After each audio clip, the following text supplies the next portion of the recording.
Hello everyone, good morning. कैसे हो आप सब?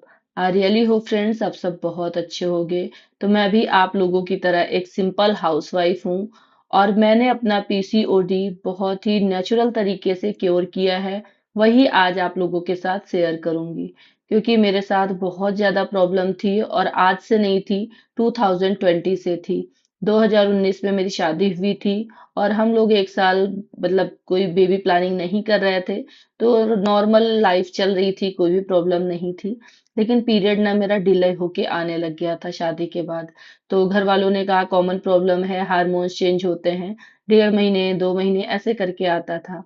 तो फिर जब हम लोगों ने बेबी प्लानिंग स्टार्ट की तो हमारा बेबी ना कंसीव नहीं हो रहा था। तो हम लोगों ने 2021 में डॉक्टर को दिखाया और डॉक्टर ने हमारे टेस्ट लिखे, जो भी अल्ट्रासाउंड वगैरह था वो करवाया और उन्होंने बोला कि आपको पीसीओडी है। और जब पीसीओडी होता है तो मुझे पता नहीं था ये पीसीओडी होता क्या है। फिर डॉक्टर ने समझाया कि मतलब छोटे छोटे गांठ टाइप के होते हैं, उससे ना जो बच्चेदानी होता है उसका मुंह मतलब दिक्कत होती है कंसीव होने में। बहुत सारी प्रॉब्लम उन्होंने बताई मुझे और ये भी बोल दिया कि 1 साल तक शायद आप कंसीव ही ना कर पाओ।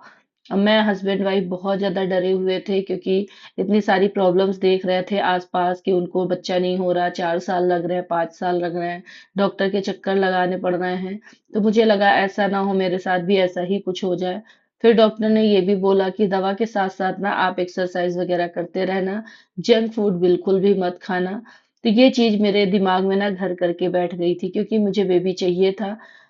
क्योंकि एक टाइम होता है चीजें हो जाएं तो फिर दूसरी चीज भी सोची जा सके। मेरा करियर भी उस टाइम पे इस स्टेज पे था कि मैं गवर्नमेंट टीचर की प्रिपरेशन कर रही थी। तो मुझे लग रहा था या तो जॉब पहले मिल जाए या तो बच्चा हो जाए। तो जब जॉब का लगा कि थोड़ा डिले हो सकता है क्योंकि वैकेंसीज वगैरह नहीं थी, तो मैंने सोचा कि पहले बेबी प्लानिंग कर लेते हैं, उसके बाद फिर जॉब के बारे में सोचूंगी। क्योंकि मेरा प्रोफाइल ऐसा था, टीचर ही बनना था मुझे। मैंने और कहीं हाथ पैर चलाए ही नहीं थे अपने। तो डॉक्टर की जो बात थी उससे परेशान तो बहुत ज्यादा थी, बट मैंने एक्सरसाइज करना स्टार्ट कर दिया था। मैंने दिखाया, अपने होम टाउन में था और मैं रहने लगी, मतलब रहती थी हस्बैंड के साथ लुधियाना। ननद की शादी में आई थी तभी मैंने डॉक्टर को दिखाया था। तो जब लुधियाना वापस गई तो यहाँ से बहुत मतलब दवाइयां नहीं लेके गई थी। मेरे हस्बैंड ने बोला कि वहां पे दिखा लेंगे किसी डॉक्टर को और प्रॉपर वहीं का ट्रीटमेंट करवाएंगे। तो मैंने कहा जो इन्होंने दवाइयां दी हैं, 1 1.5 महीने पहले वो खा लेते हैं, देखते हैं क्या रिजल्ट रहेगा, उसके बाद फिर करेंगे। और साथ में ना मेरी एक्सरसाइज कॉन्टिन्यूअसली चलती रही। तो जो डॉक्टर ने पहले दवाई दी थी वो तो पीरियड होने की दी थी। तो वो पीरियड मेरा 10 दिन के बाद हो गया और फिर दवाई खाने के बाद तो हो गया था। उसके बाद फिर मैं एक्सरसाइज वगैरह करने लग गई। जो फोलिक एसिड दिया था वो खाने लगी।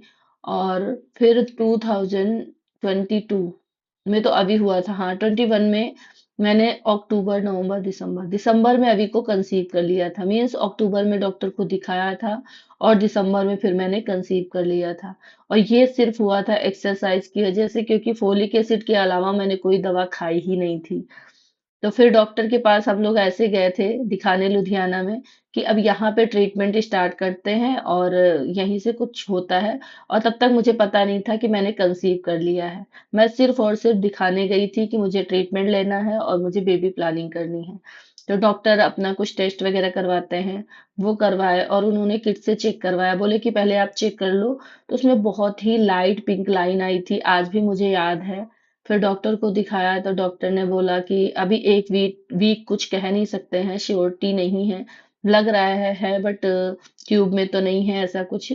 तो हम लोग बहुत ज्यादा डर गए, उम्मीद भी जग गई कि शायद है भी और नहीं भी। तो एक वीक तो किसी तरीके से कटा। जब नेक्स्ट वीक गए तो वो पिंक लाइन ना डार्क हो चुकी थी। डॉक्टर ने कहा बधाई हो। फिर मैंने उनको अपनी पूरी बात बताई। तो उन्होंने कहा कि ये आपकी एक्सरसाइज की वजह से ही हुआ है, जो आपने अच्छे से एक्सरसाइज की है। उस टाइम मेरा उठने का कोई नियम नहीं था, हस्बैंड को ऑफिस भेजती थी, उसके बाद जब फ्री हो जाती थी क्योंकि अकेली ही थी लुधियाना में, फिर एक्सरसाइज करने लग जाती थी। घर पे ही करती थी, बहुत ज्यादा मतलब बाहर नहीं जाना होता था, लुधियाना में किसी को जानती नहीं थी मैं। ऐसे करके चीजें चल रही थी। फिर जब अभी को कंसीव किया तो फिर सिर्फ नॉर्मल वॉक करने लग गई, सारी एक्सरसाइजेस बंद कर दी क्योंकि डॉक्टर ने बोला कि अब थोड़ा-सा आपको ध्यान देने की ज़रूरत है। पहला बच्चा था तो हम लोग बहुत ज़्यादा इनसिक्योर थे, जितना डॉक्टर बोलते थे बस उतना ही करते थे। अगर डॉक्टर कहता था बेड रेस्ट करना है, तो मैं बेड रेस्ट ही करती थी। वैसे चल के फिर अभी 2022 में हो गए थे 24 सितंबर को, और अभी के होने के बाद 1 साल बाद फिर से मुझे पीसीओडी की प्रॉब्लम हो गई। पीरियड मेरा डिले आने लगा। 1 साल तक तो पहले हुआ ही नहीं। जब हुआ तो फिर लेट आने लग गया और मैं बहुत ज़्यादा परेशान रहने लग गई। फिर डॉक्टर को दिखाया, उन्होंने फिर से पीसीओडी की प्रॉब्लम बताई। उसके बाद फिर इस बार मैंने सिर्फ टेस्ट करवाए थे, दवाइयाँ नहीं ली थी। सिर्फ फोलिक एसिड ऐसे ही मेडिकल स्टोर से ले ली थी और फिर मैं जम के एक्सरसाइज करने लग गई। आप लोगों के साथ वीडियो भी शेयर करती हूँ। और मेरा पीसीओडी ना अब जड़ से खत्म हो चुका है। मैं पीरियड मेरे रेगुलर होने लग गए हैं।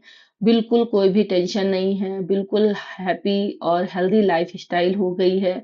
तो मुझे तो एक्सरसाइज और वॉक ने बहुत ज़्यादा हेल्प किया है।